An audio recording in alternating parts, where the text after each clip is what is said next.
नमस्कार शेतकरी मित्रांनो, कृषी माहिती तंत्रज्ञान केंद्रामध्ये आपले हार्दिक स्वागत आहे। आता मी आलोय, गावाचं नाव आहे काळनिंबाळा, तालुका उमरगा, जिल्हा धाराशिवमध्ये।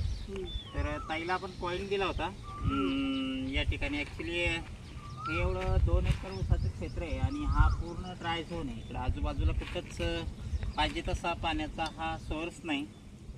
काय नाव ताई? ज्योत्स्ना सगर या ताईला आपण पॉईंट दिला होता।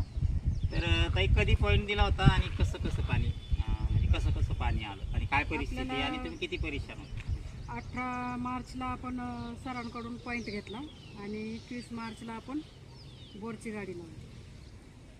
तर कसं पाणी लागलं? पाणी 180 फुटापासून पहिला झरा सुरू झाला। अच्छा, 180ला। दुसरा 250ला।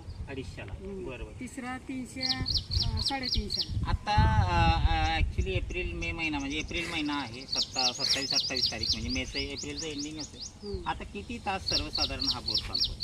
कंटिन्यू चालतो हो। म्हणजे हा जो बोर आहे तर हा कंटिन्यू चालतो। पूर्ण पाईप 2.5 इंची पूर्ण पाईप भरून त्यांचं हे कंटिन्यू 9-10 तास भिजलेलं आहे। बरेच शेतकरी म्हणतात की मशीननं पाणी पाहिलं, पॉईंट फेल झाला, परंतु सगळ्यात महत्त्वाचा मुद्दा आहे, मशीन कोणीही घेतं पण प्रॉपर सर्वे झाला पाहिजे। मशीननं असेल, स्कॅनर असेल, पितळी रॉड असतील, लोखंडी रॉड असेल, नारळ तर फार जुना झाला पण तरी तो एक भाग आहे डाउजिंगचा। तर अशा सगळ्या पद्धतीनं आपण हा पॉईंट काढून दिला होता। तर आता तुम्ही समाधानी आहे पाण्यावर? म्हणजे हे पाणी ठीक आहे आता तुम्हाला? तर निश्चितपणानं महाराष्ट्रातल्या सगळ्या शेतकऱ्यांना माझी विनंती आहे की ज्यांना कुणाला विहीर बोर करायचं असेल तर अशांनी 95 27 00 81 93 किंवा 88 88 70 88 09 या नंबरवर संपर्क साधून योग्य तो पॉईंट काढूनच, म्हणजे जेणेकरून आपले पैसे वाचणार ना, म्हणजे जेणेकरून वाया जाणार नाहीत, यासाठी आपण